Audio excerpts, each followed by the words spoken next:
सबसे फर्स्ट देखिए हम लोग क्वेश्चन नंबर 6 कर रहे हैं। इसमें से दिया हुआ है कि एक जो है 1.5 मीटर का लंबा लड़का है जो एक बिल्डिंग के सामने खड़ा है ना। और कहते हैं the angle of elevation from this his eye, उसकी आंखों में से जो एंगल ऑफ एलिवेशन बन रहा है, जो बिल्डिंग के टॉप को देख रहा है, वो 30 डिग्री से 60 डिग्री हो जाता है जब वो किस ओर जाता है, जब वो बिल्डिंग की ओर जाता है। तो उसका जो है डिस्टेंस आपको निकालना है कि वो कितना चला, यानी कि कितना चलने के बाद वो 30 डिग्री से 60 डिग्री उसका एंगल ऑफ एलिवेशन हो जाएगा। चलिए बच्चों, सबसे पहले हम बिल्डिंग बनाएंगे। ये रहा आपका बिल्डिंग, ठीक है ना। बिल्डिंग ग्राउंड पे होगा, हम ग्राउंड भी बना लेते हैं।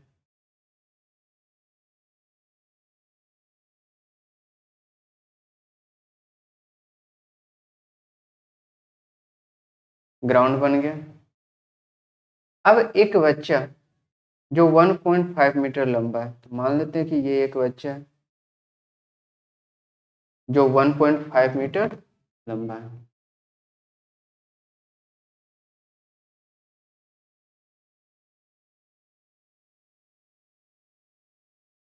1.5 मीटर लंबा है। ये लड़का सबसे पहले सीधे देखेगा हॉरिजॉन्टल लाइन में से। तो हॉरिजॉन्टल लाइन में वैसे लाइन जो बिल्डिंग के पैरेलल हो, है ना, जो अर्थ के पैरेलल होते हैं उस लाइन में से। इसके बाद इस बिल्डिंग के सबसे ऊपरी भाग को देखेगा, टॉप को देखेगा। तो कह रहा है कि सब स्टार्टिंग में से ये जब टॉप को देख रहा था तो 30 डिग्री का एंगल बना रहा है, 30 डिग्री। और फिर ये कुछ दूर आगे चला, किस ओर बढ़ा, बिल्डिंग की ओर बढ़ा। बिल्डिंग की ओर बढ़ने के बाद जब ये इसके टॉप को देखता है तो यहां से इसका एंगल 60 डिग्री बनता है, 60 डिग्री। इतनी बातें आप समझ पाए होंगे कि इसका एंगल कहाँ कहाँ बनता।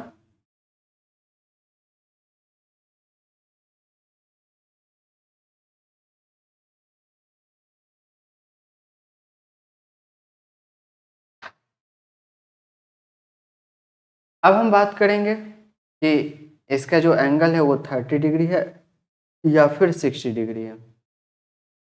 अब जब हम आगे की ओर बढ़ेंगे तो बिल्डिंग का हाइट दिया हुआ है, कितना दिया हुआ है, तो आप कहेंगे सर 30 मीटर दिया हुआ है। ये हमारे बिल्डिंग का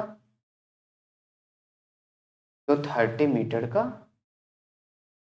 लेकिन कहता है कि ये जो बच्चा खड़ा होकर के यहाँ पे, ये जो लड़का है वो जो खड़ा होकर के देख रहा है, उसका लेंथ 1.5 मीटर का है, 1.5 मीटर। तो ये जो हॉरिजॉन्टल लाइन खींचा गया है अर्थ के पैरेलल, जहाँ से लड़के की दृष्टि है, तो ये दोनों जब पैरेलल हैं तो इसका लेंथ हमेशा बराबर ही होगा, तो ये भी हमारा 1.5 मीटर। तो वास्तव में से यहाँ तक का जो लेंथ होगा तो 30 डिग्री में से 1.5 डिग्री को माइनस करना होगा। तो इसे 35 में से 1.5 को माइनस करेंगे तो 28.5 मीटर आएगा इसका लेंथ। हम इसके नाम को दर्शा लेते हैं, नाम लिख लेते हैं। तो ए, बी, सी, इसे डी लिख लेते हैं, ये पॉइंट को ई लिख लेते हैं, एफ लिख लेते हैं और जी लिख लेते हैं, है ना। इस बात को आप समझ पाए होंगे कि इस तरह से हम क्या कर सकते हैं, हमारे द्वारा ये फिगर बनाया जा सकता है। अब हम इसको कैसे सॉल्व करें, हमें निकालना क्या है सबसे पहले वो भी जान लीजिए। ये लड़का कितना चला है, कितनी दूर डिस्टेंस ट्रेवल किया है। बच्चे डी पॉइंट से लेकर के जी पॉइंट तक गया है, तो हमें जो वैल्यू निकालना है वो डी जी का वैल्यू निकालना है, फाइंड करना है। कैसे निकलेगा हम एक एक करके इस बात को समझेंगे। सबसे पहले हम बच्चे क्या करते हैं, आपके पास जो जो दिया हुआ है वो सारे चीज़ फाइंड कर लिए, सारे चीज़ आप फिगर में कर लिए हैं। तो आप यहाँ से देखेंगे कि आप जो है सबसे पहले ट्रायंगल ए डी और ई में से चलेंगे। ट्रायंगल ए डी ई में से हम फिगर को अलग से एक जगह बना लेते हैं, एक ट्रायंगल बना लेते हैं जिसका वैल्यू जो जो वैल्यू दिया हुआ है वो हम लिख लेते हैं। हम ट्रायंगल ए डी ई में चल रहे हैं। ध्यान से देखिएगा, ये हमारा ए है, डी है,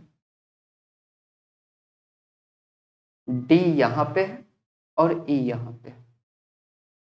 ट्रायंगल ए डी ई में से, जिसमें से आपका ए ई का वैल्यू दिया हुआ है 28.5 मीटर, है ना।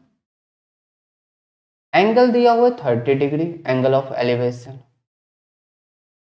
आप यहां से डीई का वैल्यू फाइंड कर सकते हैं। कैसे? यहाँ पे इस एंगल के लिए परपेंडिकुलर हमारा हो जाएगा और बेस हो जाएगा। परपेंडिकुलर और बेस का रिलेशन टेन थीटा के साथ होता है, तो आप टेन 30 डिग्री लेंगे, टेन का 30 डिग्री लेंगे। Tan 30 degree is equal to perpendicular by base होगा, परपेंडिकुलर ए ई बेस आपका डी ई, है ना बच्चों। टेन 30 डिग्री का 1/√3 होता है, आप लोग रिमेंबर कर लिए होंगे। ए ई का वैल्यू 28.5 मीटर बाय डी का वैल्यू हमें नहीं पता है, इसी को फाइंड करना है, डी से लेकर के ई तक का वैल्यू। तो आप यहाँ पे क्रॉस मल्टीप्लिकेशन करेंगे। जब आप क्रॉस मल्टीप्लिकेशन करेंगे तो डी को 1 से मल्टीप्लाई करेंगे तो डी आएगा इज इक्वल टू 28.5√3। बच्चे यहाँ तक आप समझ गए होंगे कि डी का वैल्यू हम कैसे निकालें। कुछ चीज़ों को इरेज करते बाबू, जिससे कि हम आगे के वैल्यू को निकाल सकते हैं। चलिए, हमें यहाँ पे डी का वैल्यू निकल चुका है कितना, 28.5√3।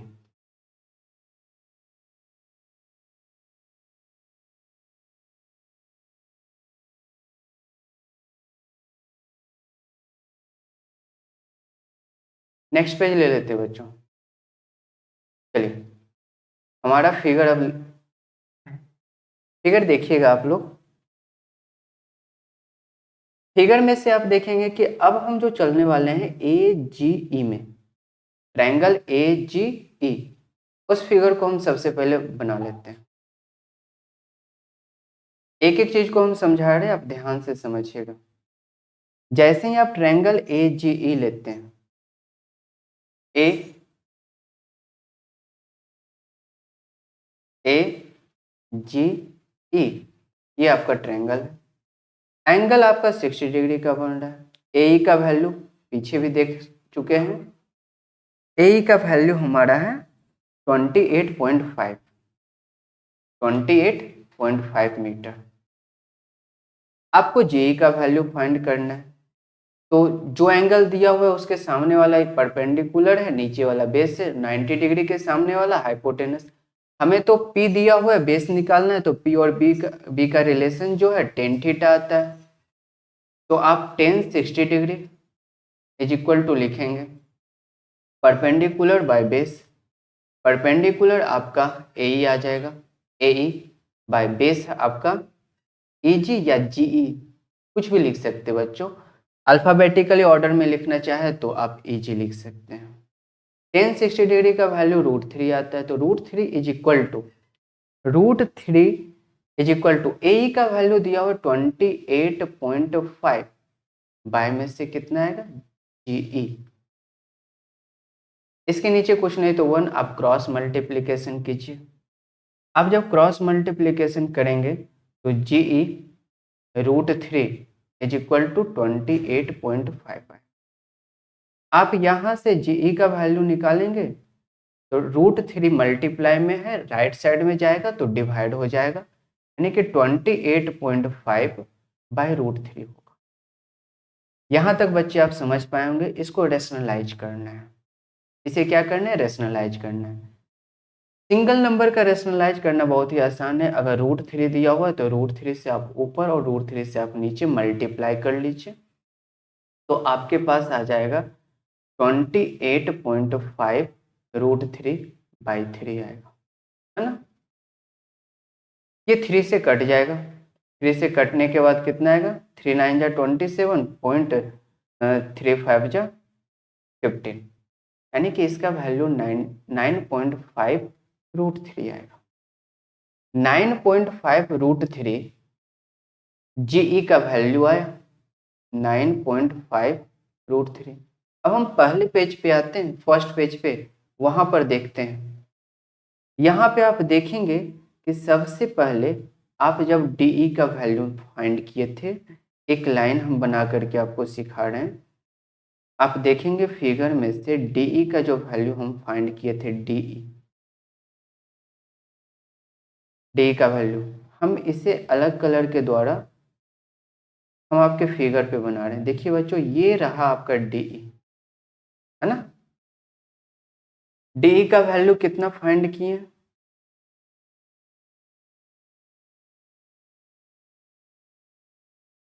डीई का वैल्यू आप फाइंड किए हैं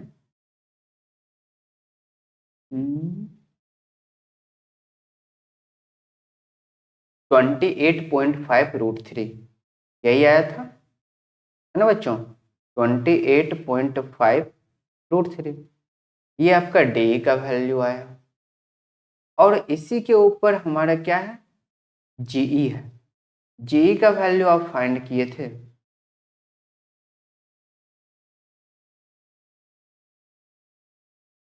ये आपका रहा जीई। जीई का वैल्यू हमारा फाइंड हो चुका है 9.5 √3। तो इसे हम लोग लिख सकते हैं, ये जीई जो आया वो 9.5 √3 है, 9.5 √3। अब आप देखेंगे बच्चों कि जी जो है डी के ऊपर ही रखा हुआ है। हमें क्वेश्चंस में पूछा है कि एक लड़का जो उसका एंगल ऑफ एलिवेशन 30 डिग्री से 60 डिग्री हुआ है, वो कितने डिस्टेंस चलने के बाद हुआ है। तो डी से लेकर के जी तक जा रहा है, यानी कि आपको डी जी का वैल्यू पूछ रहा है। डी जी का वैल्यू कैसे निकालेंगे, तो पूरा डी दिया हुआ है, उसमें से आप सब्ट्रैक्ट कर दीजिए जीई को। डी हमारा पूरा वैल्यू दिया हुआ है, उसमें से जीई को सब्ट्रैक्ट कर देंगे, यानी कि 28.5 √3 में से आपको सब्ट्रैक्ट कर देना है 9.5 √3 को। आप जब इसे सब्ट्रैक्ट करेंगे तो 0.5 तो 0.5 चला गया, √3 में से 9, 19 √3 हमारा आंसर आ जाए, है ना। आप इसे सब्ट्रैक्ट करेंगे तो बच्चे शायद आज आप लोग जो है मैसेज नहीं कर पाए होंगे, तो बच्चों कल से ये प्रॉब्लम सॉल्व हो जाएगा, आप अच्छे से मैसेज कर पाएंगे। आज कुछ टेक्निकल इशू आया था, इस वजह से साउंड में भी कुछ प्रॉब्लम होगा आप लोग के तरफ से। यहाँ कैमरा भी काम नहीं कर रहा है, तो कल से ये सारे प्रॉब्लम दूर हो जाएंगे। चलिए बच्चों हम आगे बढ़ते हैं, आज कैसे भी मैनेज कीजिए बच्चों। नेक्स्ट क्वेश्चंस की ओर बढ़ते हैं, केवल आज के लिए आप लोग मैनेज कीजिए।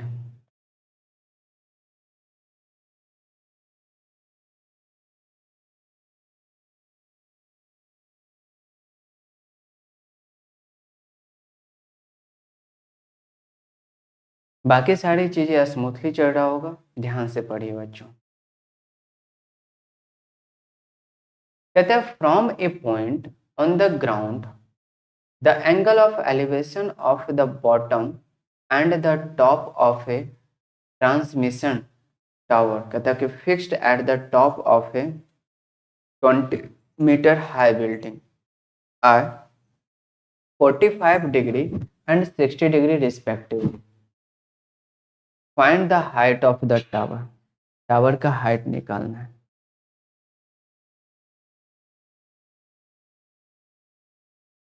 सबसे पहले इस क्वेश्चन को समझिए। ग्राउंड के एक पॉइंट से बात किया जा रहा है कि कोई भी पॉइंट जो है ग्राउंड में है।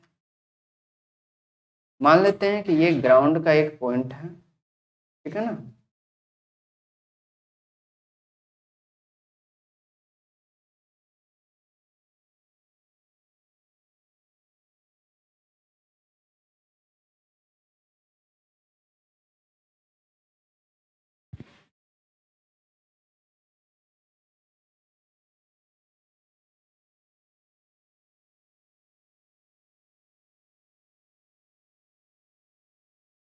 अब कहते हैं वो कि यहाँ पे आपको angle of elevation of the bottom and the top of the transmission tower fix at the top of the 20 meter high building. 20 एक बिल्डिंग है जो 20 मीटर ऊंचा है। मान लीजिए कि 1 मिनट हो,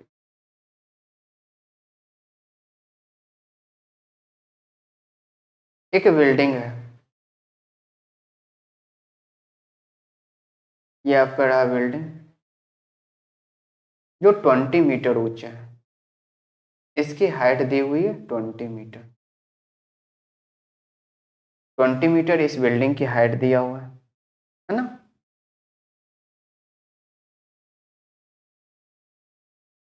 अब इसके ऊपर कहता है कि एक टावर लगा हुआ है। इसके ऊपर हम एक टावर को बना लेते हैं।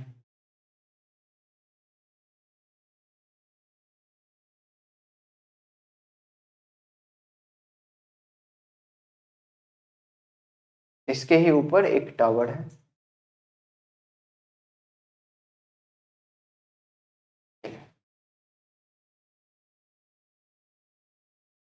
अब कहते हैं कि इस टावर के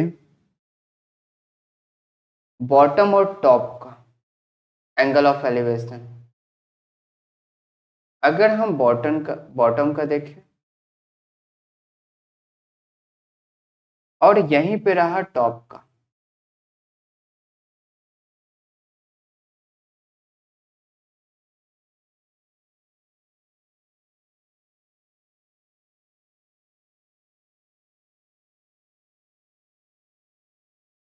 बॉटम से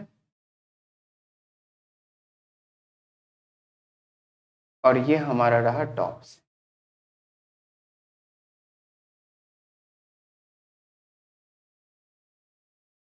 दोनों से जो है हमारा एंगल ऑफ एलिवेशन, एक का 30 डिग्री दिया हुआ है, सॉरी एक का 45 डिग्री दिया हुआ है और एक का 60 डिग्री। यहाँ से देख लेते हैं, ये हमारा एंगल 45 डिग्री का और बड़ा वाला जो एंगल है वो हमारा 60 डिग्री का। तो आपसे पूछ रहा है कि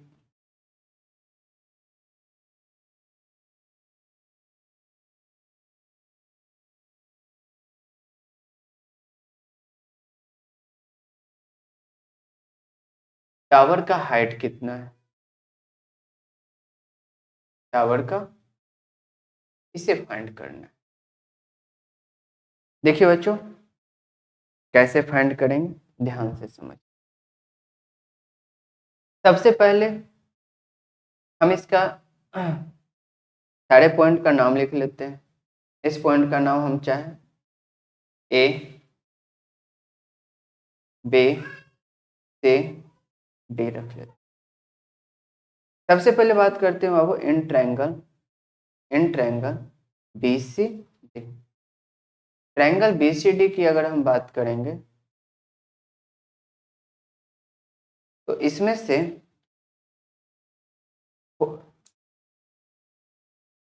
एक एंगल हमारा 45 डिग्री दिया हुआ है।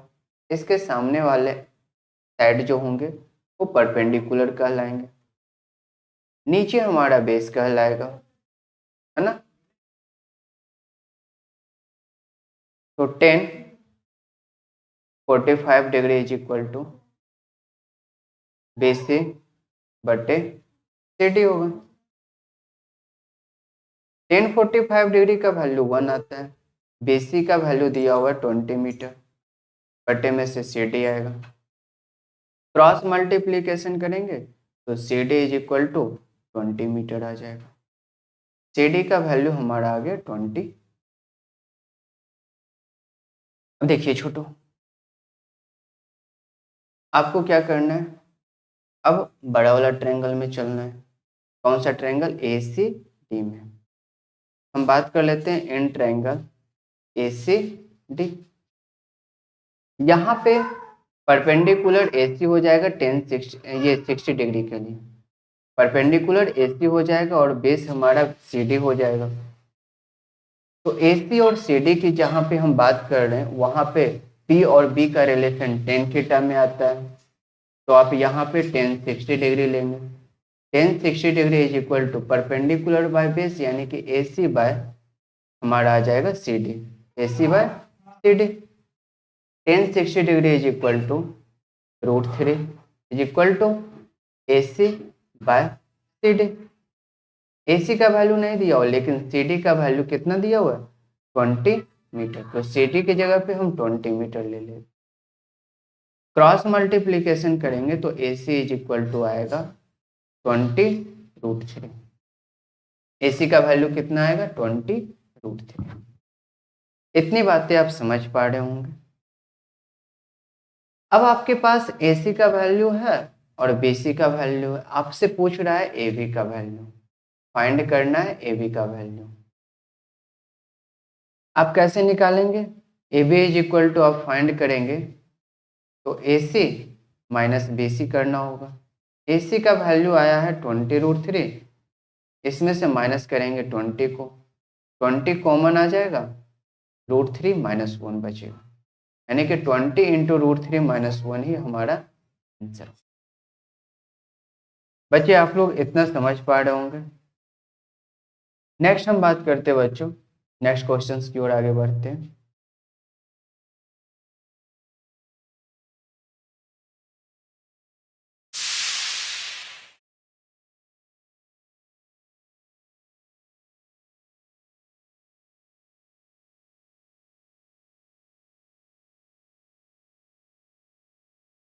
एक स्टेच्यू दिया हुआ है जो 1.6 मीटर टॉल लंबा है। मान लेते हैं ये स्ट्रक्चर 1.5 मीटर जो लंबा है।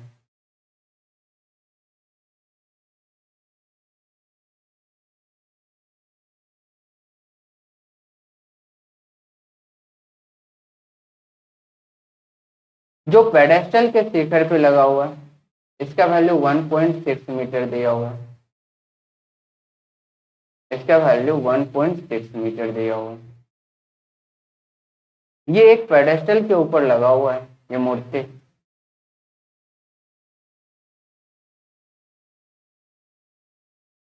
मान लेते हैं कि हम यहाँ पे एक पेडेस्टल बना लेते हैं।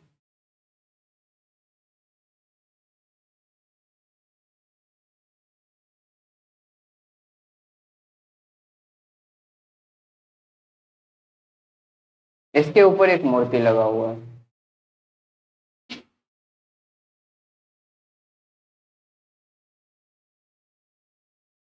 चलिए इसके ऊपर एक मूर्ति लगा हुआ है।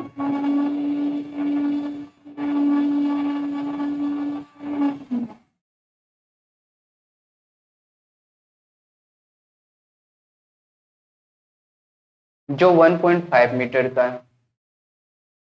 कहते from a point of the ground, कहते ग्राउंड के एक पॉइंट से अगर बात करें,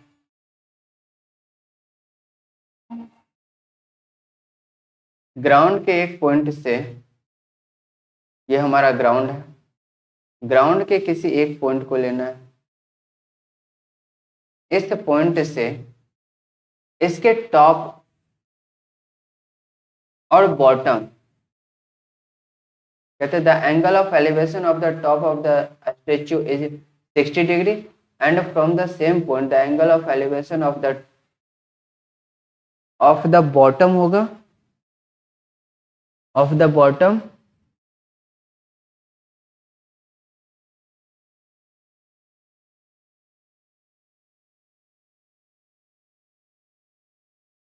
of the top of the pedestal is 45 degree.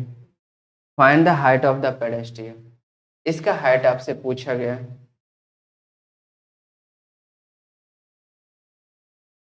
यहाँ पे पेडेस्ट्रियल के टॉप का जो है 45 डिग्री दिया हुआ है एंगल ऑफ एलिवेशन।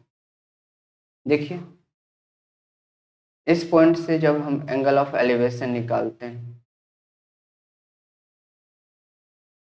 ये हमारा दिया हुआ 45 डिग्री। अगर हम इसके स्टैच्यू जो दिया हुआ है उससे अगर देखते हैं तो हमारा एंगल ऑफ एलिवेशन होता है 60 डिग्री। हम सबका नाम लिख लेते हैं, ए बी सी डी। आप सबसे पहले बड़ा या छोटा कोई भी ट्रायंगल से आप चल सकते हैं। आपसे जो वैल्यू दिया हुआ है यानी कि BC का वैल्यू पूछा गया है, आप इसे x मान। तो जब हम ट्रायंगल DCB में चलते हैं, जो हमारा एंगल 45 डिग्री दिया हुआ है एंगल डी पे, और हम इसे x फाइंड किए हैं, x माने सॉरी लेट किए हैं, तो आप 1045 डिग्री इज इक्वल टू लेंगे। क्यों लेंगे? क्योंकि सामने वाला हमारा परपेंडिकुलर है, नीचे हमारा बेस हो जाएगा। 1045 डिग्री इज इक्वल टू आप परपेंडिकुलर बाय बेस लेंगे, तो परपेंडिकुलर आपका BC आ जाएगा, BC बटे बाय में से आ जाएगा बेस आपका CD हो जाएगा, और 1045 डिग्री का वैल्यू 1 होता है। अब जब इसे क्रॉस मल्टीप्लीकेशन करेंगे तो आपके पास जो आएगा वो CD is equal to BC आएगा, यानी कि CD का वैल्यू BC के इक्वल, और आप BC को x मान चुके हैं तो CD का भी वैल्यू आपका क्या आएगा? x आएगा, यानी कि जो वैल्यू BC का होगा वही वैल्यू CD का होगा। इतनी बातें आप समझ पाए होंगे बच्चों। नेक्स्ट हम बात करते हैं, अब हम बड़े वाले ट्रायंगल से चलते हैं। बड़ा वाला ट्रायंगल कौन सा है? Triangle ACD। हम पहले उसका फिगर बना लेते हैं। ये लाइनिंग सही नहीं हुआ बच्चों, एक बार रुकिए। ट्रायंगल ACD, A से D से चलते हैं, जहां पे D पे 60 डिग्री एंगल बन रहा है। एंगल CDA जो है 60 डिग्री है। सामने वाले साइड को हम ऐसा कर सकते हैं कि AB 1.6 मीटर दिया हुआ है और BC को हम x लेट कर चुके हैं, तो दोनों को सम करेंगे तो ये हमारा x प्लस 1.6 मीटर आएगा। क्या बच्चे इतनी बातें समझ पाए? लेकिन इसकी आवश्यकता है भी नहीं, आप चाहे तो इसे छोड़ भी सकते हैं, है ना। चलिए हम ऐसा करते हैं, इस CD का वैल्यू x दिया हुआ, आप इसे केवल ले लीजिए। आप क्या कीजिए, AC का वैल्यू फाइंड कर लीजिए। क्यों? क्योंकि CD का वैल्यू x पहले से हम निकाल चुके हैं, है ना। तो हम चलेंगे 1060 डिग्री लेंगे। 1060 डिग्री जब लेते हैं तो परपेंडिकुलर बाय बेस होता है, तो परपेंडिकुलर क्या आता है? AC अब बाय CD। 1060 डिग्री का वैल्यू √3, y में से कुछ नहीं तो 1 होगा। आप यहाँ पे क्रॉस मल्टीप्लीकेशन करेंगे तो आप AC इज इक्वल टू आपका आ जाएगा CD√3। CD का वैल्यू x है, यानी कि आप इसे x√3 लिखेंगे। क्या बच्चे कोई प्रॉब्लम है? यहाँ तक कहेंगे कि नहीं, कोई प्रॉब्लम नहीं है। तो हमारे पास AC का वैल्यू फाइंड हो चुका है। AC का वैल्यू x√3 आया, AC का वैल्यू x√3 है और BC का वैल्यू x है। आप क्या करें, हमें चाहिए क्या? AB इज इक्वल टू 6 दिया हुआ, AB इज इक्वल टू 6 दिया हुआ। AB कैसे फाइंड होगा? जब आप AC में से BC को सब्ट्रैक्ट कर देंगे तो 6 आ जाएगा, है ना। AC क्या दिया हुआ है? AC हम निकाल चुके हैं, AC का वैल्यू आया था x√3।